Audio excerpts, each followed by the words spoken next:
Bonjour et bienvenue dans cette nouvelle vidéo où je vais vous parler des laits végétaux.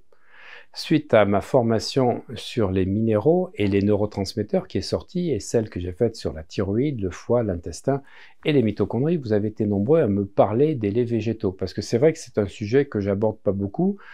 J'exclus effectivement les laits de vache parce qu'effectivement c'est un lait qui n'est pas fait pour le corps humain, il est fait pour apporter des éléments au veau. Et puis, il y a des réactions IgG, IgE par rapport au lait de vache, des intolérances alimentaires, et ça, c'est super important.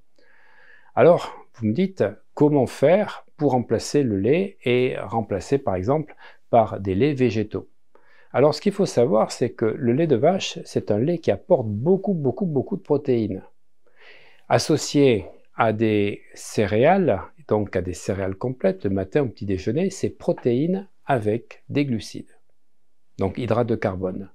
Mais quand vous remplacez par des laits végétaux, lait d'amande, lait de riz, là c'est hydrates de carbone avec hydrates de carbone. C'est une bombe glycémique qui vous fait monter le taux d'insuline et qui en fait en sorte que vous allez avoir un effondrement de votre taux de glucose dans les 2 heures qui viennent. Donc gros coup de fatigue.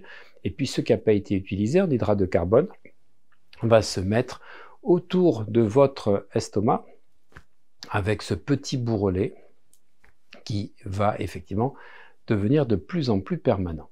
Toutes les céréales du petit déjeuner sont souvent enrichies en sucre. Regardez, jusqu'à 1/3 de pur sucre. Et le lait de riz lui-même contient beaucoup de sucre, comme l'indique son étiquette. Les laits fabriqués au départ d'oléagineux, comme la famille des noix, ont tendance à être moins sucrés. Le lait d'amande, le lait de noisette, le lait de noix, le lait de châtaigne.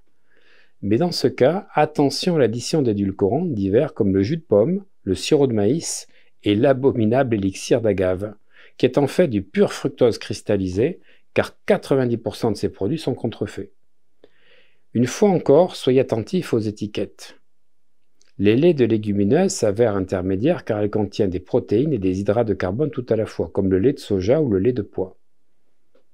Le cas des différents laits de soja doit être examiné attentivement. On trouve facilement des versions non sucrées apportant 2 grammes de sucre rapide par litre, des versions standards qui en contiennent 30 grammes, et les fameuses versions parfumées à la vanille et au chocolat qui, excusez-moi, amènent jusqu'à 100 grammes de sucre rapide par litre.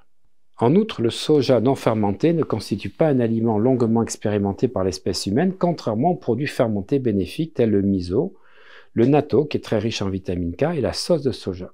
Les meilleures solutions en matière de laits végétaux consistent à trouver du lait d'amande ou du lait de noix de coco non sucré. Et on peut faire soi-même le kéfir, c'est-à-dire acheter des grains de kéfir, procurant cette harmonieuse communauté de bactéries et de levures, lesquelles viendront tempérer les dérives de votre flore intestinale.